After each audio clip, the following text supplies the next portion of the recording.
My name is Ryan Clark, and I still remember the exact moment my life shifted. Not because of a fight, not because of betrayal, not even because of anything dramatic. Just one sentence. 7 words that ripped the ground out from under me. I just need some time away from you. That's what my wife, Emily, said to me.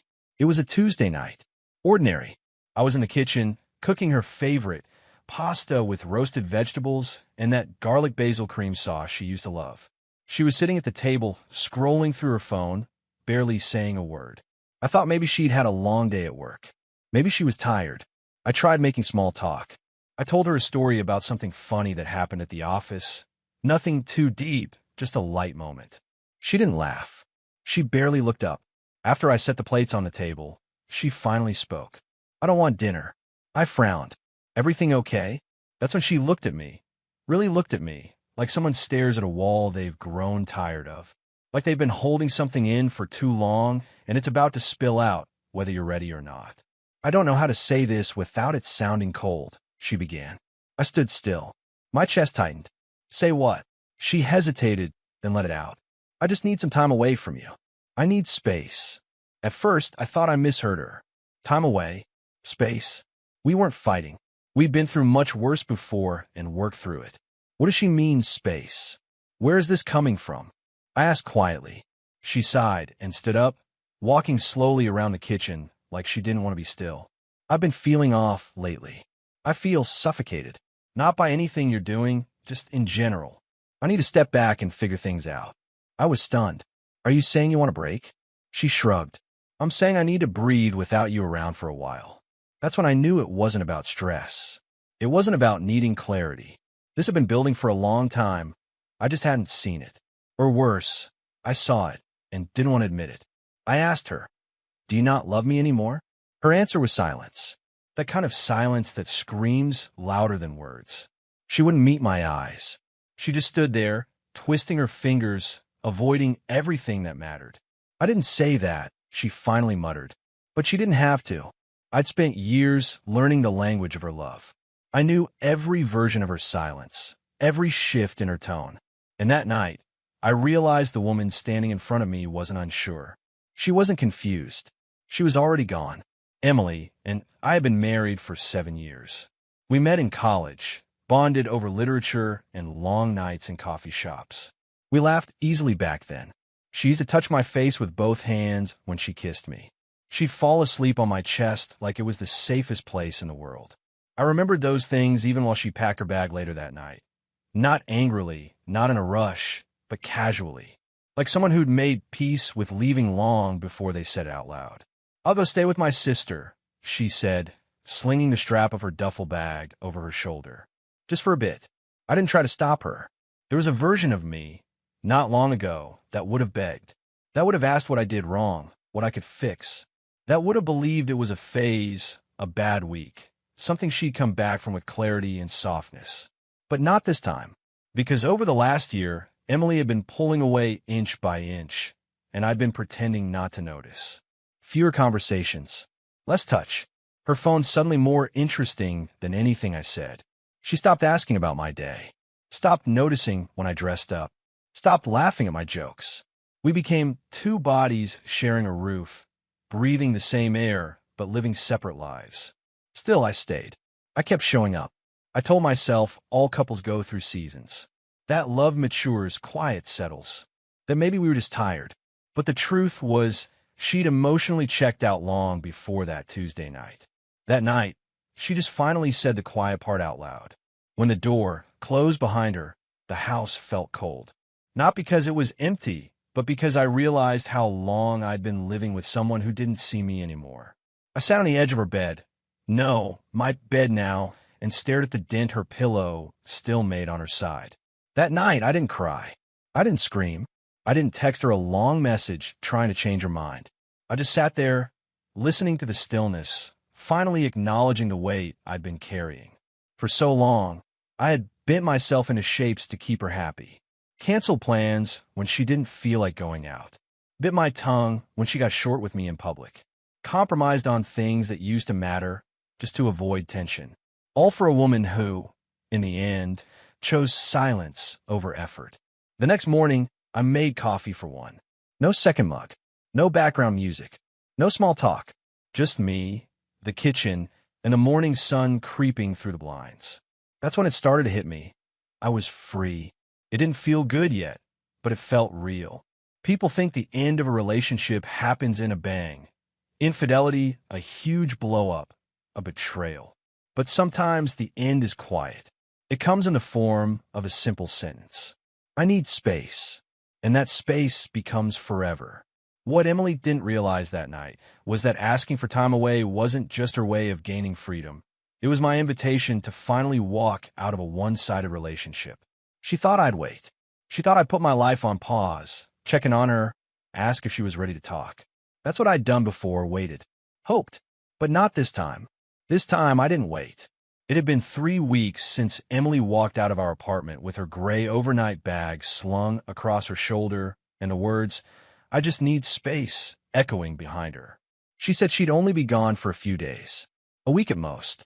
"I'm not leaving you, Ryan," she told me, like that sentence was supposed to comfort me while she pulled away emotionally for the 100th time. I just need time to think. But the silence that followed wasn't the silence of someone thinking. It was the silence of someone who had already decided. No texts, no calls, no check-ins, just absence. I gave her space, and she took it as freedom. I spent the first few days convincing myself this was temporary, that she'd come back after clearing her head, that she'd miss me, that she'd remember the mornings I used to pack her lunch without her asking, the nights I massaged her shoulders when she came home stressed, the time I skipped my best friend's bachelor party to stay by her side when she had a panic attack, that she'd feel the absence of those small, quiet acts of love and want them back. But nothing came. No knock at the door. No, "I miss you." No apology. Just me, alone, staring at a wall that used to hold pictures of us smiling. That's when it hit me. She wasn't taking space to find herself. She was seeing what life felt like without me, and silently hoping it would feel better. That realization broke something inside me, but also gave me something I hadn't had in years: clarity. One morning, I woke up and opened our bedroom closet. Her side was still half full, dresses she hadn't touched in weeks, heels from dinners we hadn't gone to in months, that faded university hoodie I used to wear when she was cold. I grabbed a few trash bags and began folding. Not angrily, not bitterly, just methodically. Every item I packed was a memory. The red sweater she wore the day we moved into the apartment. The blue scarf I bought her after our second anniversary. But I didn't stop. I needed the physical act of packing to match the emotional decision I had made the night before. She wanted time away, so I gave her forever. I didn't call to warn her. I didn't send her a dramatic message. I didn't block her number. I simply erased her from my present, quietly, fully, without asking for permission. For years, I had been living in a relationship where I was always the one reaching out, asking if we were okay, trying to fix problems that I didn't create. I spent so long choosing her over me, and I never once realized she had stopped choosing me a long time ago. This time, I chose myself, and once I did, I realized how much of me I had lost. I started walking in the mornings again. I used to love that. Before work, just me, the air, and my thoughts. Emily hated mornings, said they made her feel sluggish. So I gave up that routine just to make our schedules work better. But now I was getting up at 6 a.m., lacing up my sneakers, and hitting the trail near the river. The first morning, I saw a father playing catch with his daughter. The second, an old couple walking hand in hand, laughing. And on the third, I walked past a man sitting on a bench, drinking coffee, alone, and smiling. That's when I realized I hadn't smiled in a long time. Not really, not freely, not without worrying about how Emily would respond. I started talking to people again. I called my sister, Claire, who I hadn't seen properly in nearly a year. I visited my mother. I even texted my old college friend, Julian, who had invited me out at least 10 times before I stopped replying just to avoid tension at home. They were all surprised to hear from me. "You sound lighter," my sister said. Happier. I wasn't happy yet, but I was on my way. I also started eating better. Cooking for one felt strange at first, but it became a kind of therapy.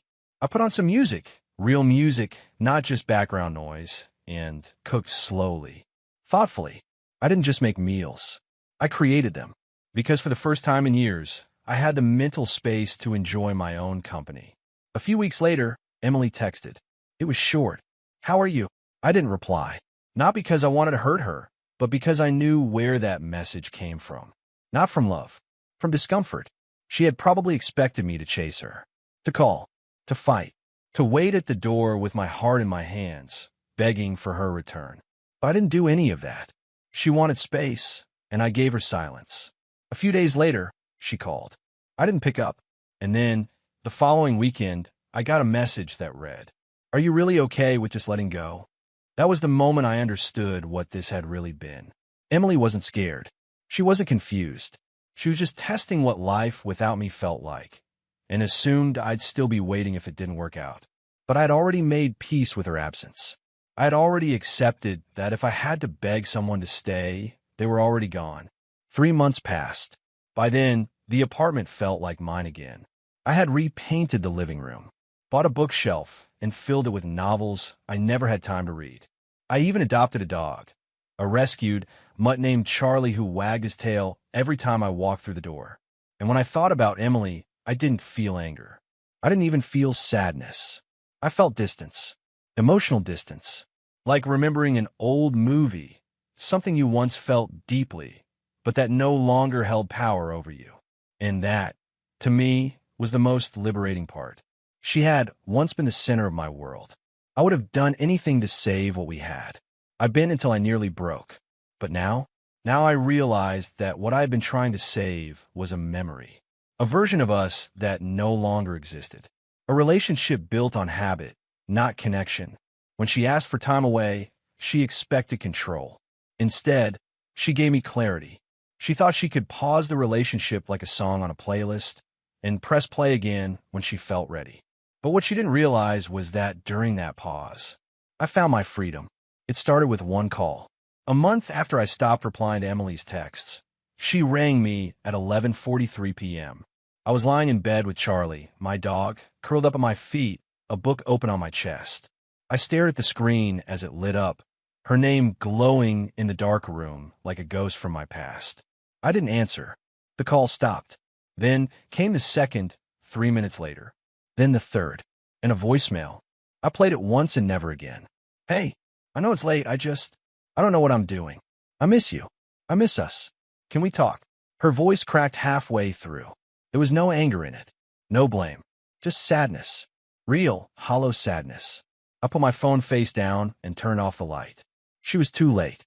The calls didn't stop. They started coming every night. Sometimes 1, sometimes 3. Once, 8 in a row. I never blocked her. Not out of hope, but because I didn't need to. Her voice didn't hold me hostage anymore. When you've healed, you stop needing closure. You stop needing apologies. You just watch people arrive too late to the version of you they abandoned. And Emily, she had shown up to the wrong house. Because the man she left behind didn't live here anymore. One morning, I got a text from her. "I saw that photo you posted. You look good. Happy." It was true. I had posted a picture from a weekend hike. Just me, Charlie, and a view that made me feel alive. The smile on my face wasn't for anyone. It was mine. Authentic. Free. I stared at her message and thought about how long I used to wait for those words. "You look good. I miss you. I want you back." I would have done anything to hear them 6 months ago. Now I just muttered, "Too late," and put my phone away. A week later, she came to my door. I had just finished organizing my office when I heard the knock. A soft, hesitant knock. The kind of knock you make when you're not sure if you're welcome anymore. I opened the door. She looked thinner. Not sick, just worn down. Her hair was tied back in a messy bun. Her hands clenched around the strap of her purse. Her eyes searched mine like she was trying to find a familiar version of me. "Can I come in?" she asked quietly. I hesitated, then nodded. I wasn't afraid of her being in my space. I just knew nothing in this room, not the furniture, not the man standing in it, belonged to her anymore. She walked slowly to the couch and sat down. I stayed standing. "I've been trying to reach you," she said, as if I didn't know. I didn't respond. She continued, "I messed up, Ryan. I didn't think space would mean losing you. I thought you'd wait. I thought we'd find our way back. She looked up at me. There were tears in her eyes, but I stayed quiet. I was confused, she said. I didn't know what I wanted. But being away from you, it showed me that you were never the problem. That part hurt. Because deep down, I always knew I wasn't the one who gave up. But hearing her finally say it, out loud, reopened something I'd buried months ago. I sat down in the armchair across from her. Emily, I believed you when you said you needed space. I respected it. I waited a little. But when nothing came, I stopped waiting. I had to. She nodded, wiping her face. I know. I didn't expect to feel this lost without you. That's because you never expected to lose me. That silence between us was different now. Not tense. Not angry. Just final. She stayed for an hour. Told me how much she missed me. How she realized she'd taken me for granted. How she regretted every second she spent thinking there was something better out there. She even admitted that she went on 2 dates during the first few weeks after we separated. Nothing serious, she said. Just testing the waters. I didn't flinch. I didn't ask for details. I didn't judge. Because that wasn't my life anymore. I'm not asking for everything back at once, she whispered. I'm just asking for a chance. One dinner. One conversation. I looked at her, really looked at her. I remember the late nights I stayed up waiting for her texts. The ache in my chest when she said, I just need space, like it was a solution and not an ending. The weeks I spent blaming myself for her silence. The quiet mornings when I cooked for both of us and threw out her untouched plate at lunch. And then I thought about the life I had now. The books I was reading. The morning walks. The dog curled up by the door. The peace in my own thoughts. The way I didn't need to perform to be loved anymore. I'm not angry, I said. And I'm not trying to punish you. But Emily, I'm not yours to try again with. Her face dropped, and her voice cracked. You really don't want me back? I wanted you when you didn't want me. Now that I've let go, I can't go back. That door's closed. She broke down then. Really broke down. And I didn't comfort her. Not because I was cruel, but because I wasn't her husband anymore. That night, she called me again. I didn't answer. The next night, another call. Then a message. I understand. I just hope you find happiness. I did. Not in another woman. Not yet, but in myself. In the version of me I had buried, trying to be enough for someone who couldn't decide if she loved me. Now I wake up early. I open the windows. I walk Charlie. I read. I laugh. I live. And some nights, when the phone rings and I see her name again, I just smile. Because I know she's calling the old me. But he's no longer here. There's a kind of peace that comes when you finally stop explaining yourself to someone who was never really listening. When you stop trying to fix what they broke and start rebuilding without them. Emily wanted space. I gave her forever. And now, she calls every night, reaching for a version of me she lets slip through her fingers. But I'm not on the other end of the line anymore. I'm already gone.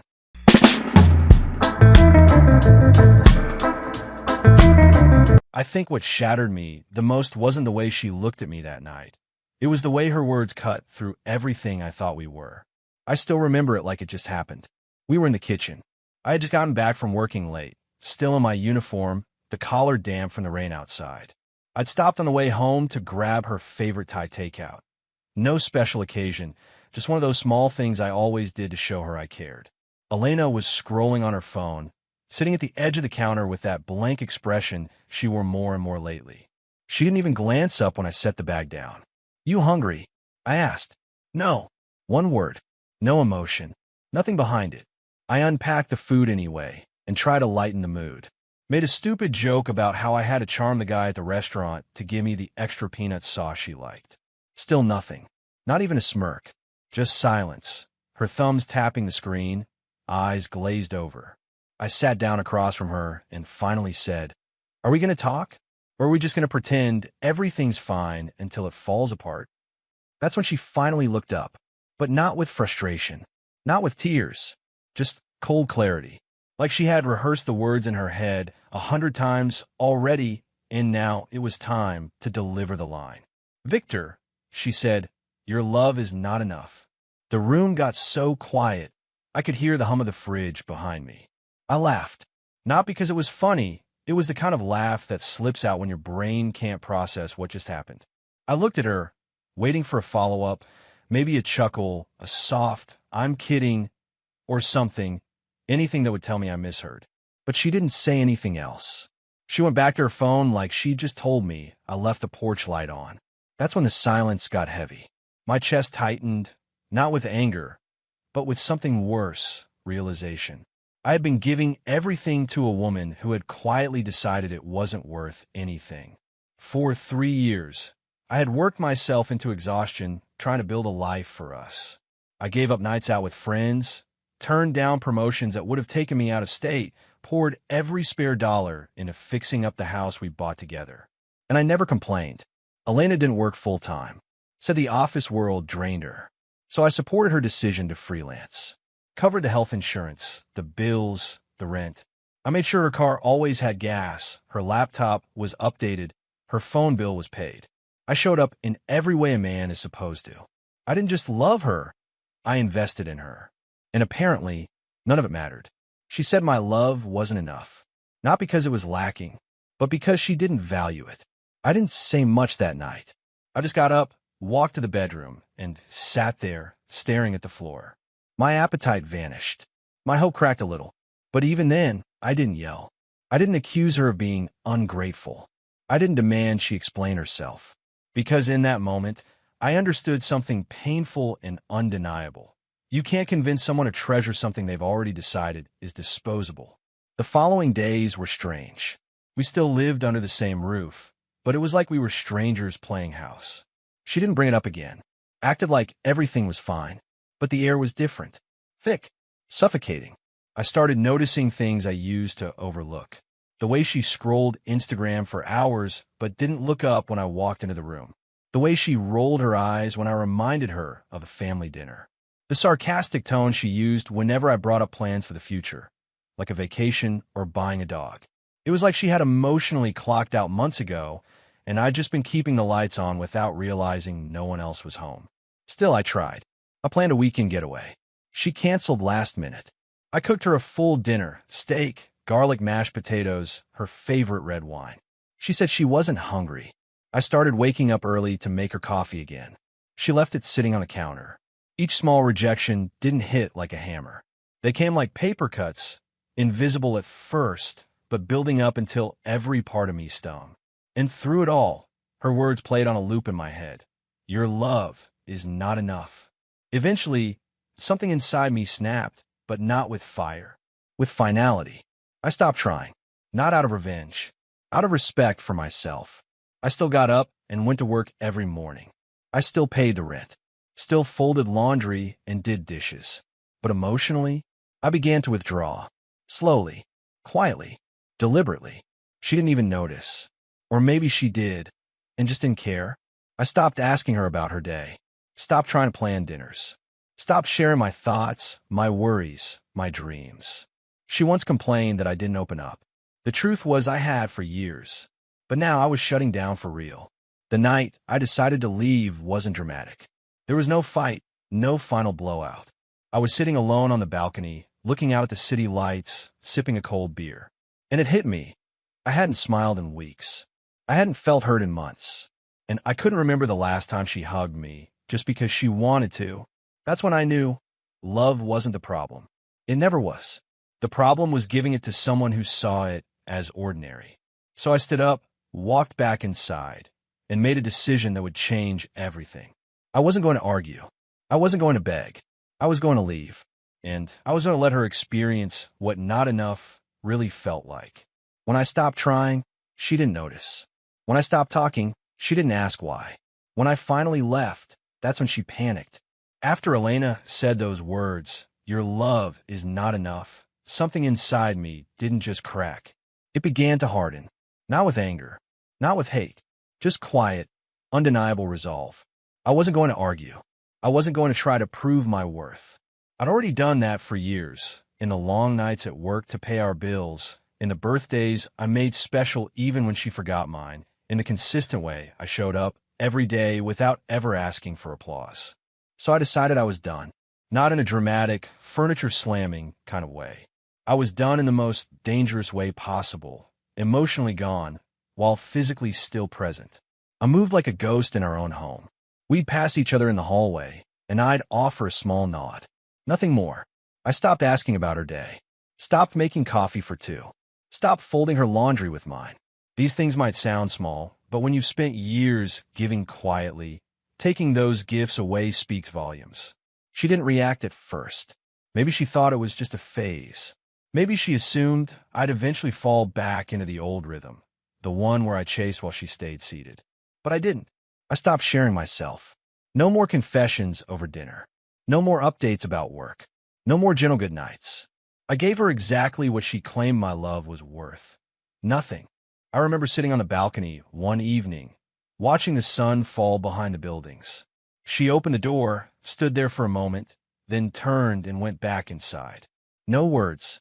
No attempt to join me. That used to be our spot. Now was mine. Quiet, peaceful mine.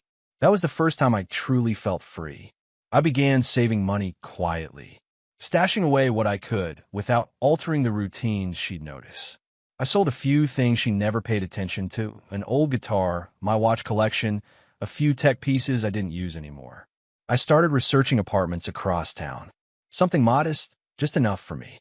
I wasn't dreaming of luxury. I was dreaming of peace. And all the while, she kept moving through life as if nothing had changed. That's what killed me. It wasn't that she hurt me once. It was the way she never even looked to see if the damage was permanent. One night, maybe 2 weeks after my shift began, we were watching TV, or, more accurately, she was scrolling through her phone while Netflix played in the background. I sat next to her, just watching her face. She didn't notice, didn't glance at me once. I whispered, more to myself than to her. I could disappear, and you wouldn't even blink. And I meant it. So I tested it. I started staying later at work. Sometimes I'd stop by a coffee shop after hours and just sit there for an hour doing nothing, watching people walk by. No text from her. No "where are you" messages. Just silence. Eventually, I slept on the couch. She didn't ask why. The distance grew like ivy, slow but unrelenting, tangling every bit of what we used to be until I couldn't see sunlight anymore. One Friday, I packed a small bag, just essentials. A couple changes of clothes, my laptop, a few personal items. I told her I had a work trip. She nodded without looking up. I left that evening and didn't come back. I stayed in a short-term rental I'd found online. Tiny place, bare walls, cheap curtains, one creaky chair by the window. But it was mine. And for the first time in years, I slept without weight on my chest. No tension, no unspoken resentment. Just quiet. I didn't call her, didn't message. And for days, she didn't either. But something must have eventually clicked. The silence got too loud. Because the messages began. First, a casual, "Hey, when are you coming back?" No punctuation, no concern. Like she was texting a coworker running late for a meeting. I didn't respond. Then, "Is something wrong? You didn't say how long you'd be gone." Still, I kept quiet. A day later, "Victor, can we talk?" No, we couldn't. Because when I wanted to talk, she shut me out. When I tried to give, she mocked what I offered. Now, if she wanted words, too late. Then came the first call. I watched the screen light up. Her name, her photo, her ringtone. I let it ring. My silence wasn't out of revenge. It was a declaration. A quiet truth. I'm not yours to ignore anymore. A week passed. The tone changed. "You're being immature. You're acting like a child. This is why we never worked." Blame. Projection. Panic. She didn't miss me. She missed the control. The predictability. The comfort of knowing I'd always return no matter how many times she dismissed me. But I wasn't that man anymore. I'd changed. Or maybe I'd just woken up. She stopped messaging for a while. Maybe trying to call my bluff. Maybe assuming I'd crack. I didn't. I went about my life. I bought furniture for my new place. Started seeing old friends again. I rejoined a local boxing gym I hadn't stepped into since before we met. I even found myself smiling at strangers. It felt foreign at first, but then it felt good. Natural. Weeks later, I got a longer message. "I know I said something that hurt you. I didn't mean it like that. I was overwhelmed. I thought you'd always be here. I'm sorry. I want to fix things." Fix? She never noticed the cracks. Never acknowledged the weight I carried. Never once stopped to ask if I was okay when I was slowly unraveling in front of her. Now she wanted repair? No. Some things don't break. They rot. And trying to rebuild on rot is a recipe for collapse. I didn't reply. I turned off my phone that night, made myself a strong coffee, opened a book I'd been meaning to read for years, and fell asleep with the light still on. Not from exhaustion, but comfort. And for the first time in a long time, I didn't dream about her. She didn't realize what I meant to her, until there was nothing left to take from me. I never imagined that peace could be so quiet. I always thought closure came from confrontation, from getting the last word, from forcing someone to look you in the eye and admit they failed you. But in reality, my healing came in silence, in the space where her voice used to be. After weeks of no contact, after messages that turned from cold to desperate to accusatory, she finally stopped. Or so I thought. I've been living in my new place for just over 2 months when I got the knock on the door. It was a rainy Thursday night, just after I'd finished making pasta. Nothing fancy, just something simple, warm, filling. My phone was off. My playlist was on. I was in sweatpants. No expectations. Just solitude. Then came the knock. Soft. Hesitant. Repeated once more. I opened the door, and there she stood. Elena. Soaked from the rain. Mascara trailing down her cheeks. Hair stuck to her face. Shoulders slumped like the world had finally grown too heavy for her to carry. She didn't speak right away. Just looked at me like I was a stranger. Or maybe like I'd become everything she couldn't access anymore. Victor, she started, her voice thin, fragile. Please. I didn't know where else to go. I didn't move. Didn't flinch. She continued, stammering now. I lost my contract job, and my car broke down last week. My parents said they can't help anymore. I'm behind on rent. I didn't know what else to do. I could hear it, the fear behind her words. But more than that, I saw it. Not just fear of her situation, but fear of who I'd become in her absence. I was no longer the man who would drop everything to fix things. No longer the fool she could call for rescue. I didn't respond right away. I just looked at her, not with cruelty, but with clarity. Elena, I said calmly, what do you want from me? She stepped forward slightly, like the threshold was a line she was afraid to cross. I want to fix this, she said. I made a mistake. A huge one. I see it now. I should never have said what I said. You didn't deserve that. You were always there for me. You never gave up on us. I nodded slowly, absorbing her words like I was reading a letter addressed to a former version of me. I know, I replied. I know who I was. I remember how much I gave. Tears filled her eyes now, spilling over. She reached for my hand, but I stepped back. You told me my love wasn't enough. I continued, my tone steady. But that wasn't about me. That was about your inability to receive it, to value it. You didn't want love. You wanted control. Comfort. Convenience. She tried to interrupt, but I held up my hand. You didn't just hurt me, Elena. You emptied me. You made me feel small. And when I finally stopped pouring, you noticed how dry the well was. Her breathing got shallow. Her lips trembled. Please, she whispered. Just let me come inside. Let's talk. We don't have to decide anything right now. But I had already decided. That's the part she didn't understand. While she was figuring out if I was worth fighting for, I had already fought for myself. And I won. I'm not angry, I said. And I'm not punishing you. But I'm not available to be used again. I spent years being your cushion, your provider, your emotional punching bag.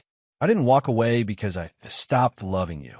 I walked away because I finally started loving myself. She broke then, collapsed to her knees right there in the hallway, crying into her hands like the grief had been sitting in her chest for weeks and finally spilled over. And I just stood there, not out of coldness, but because I had nothing left to give. Everything she missed, the safety, the consistency, the love, that was me. And she didn't lose it all at once. She lost it one moment at a time. Every time she chose distance over intimacy, sarcasm over softness, withdrawal over communication. Now, with nothing, she saw everything. But I was done being the lesson. I wasn't going to rescue her from consequences she created. She eventually stood up, wiped her face, and whispered, "So this is it?" I nodded. "Yeah, this is it." She looked around my apartment, a space she'd never entered, a life she wasn't part of, and nodded slowly. "I'm sorry," she said, more to herself than to me. You were a good man. I gave a faint smile. I still am. She walked away after that. I didn't watch her leave. I didn't close the door dramatically. I just turned off the light and finished my dinner. Alone, in peace. And that peace, that was worth everything. In the weeks that followed, I heard she moved in with a cousin, picked up part-time work, tried therapy. Maybe she's changing. Maybe she's just surviving. I don't know, and I don't need to, because this story isn't about what she did anymore. It's about what I refuse to do. I refuse to shrink again. Refuse to re-enter a space where my value is questioned. Refuse to hand my heart back to someone who dropped it so carelessly. Now, I wake up with clarity. I spend my time with people who don't make me feel invisible. I laugh more, sleep better, dream again. Not of her, not of us, but of a life where I am whole. Not because someone completed me, but because I remembered how to stand on my own. She's out there somewhere now, probably scrolling through photos of us from years ago, wondering when it all slipped away. But the truth is, she let it go the moment she decided that love had to come with more than sacrifice, loyalty, and devotion. And now, she's left with nothing. While I'm finally full,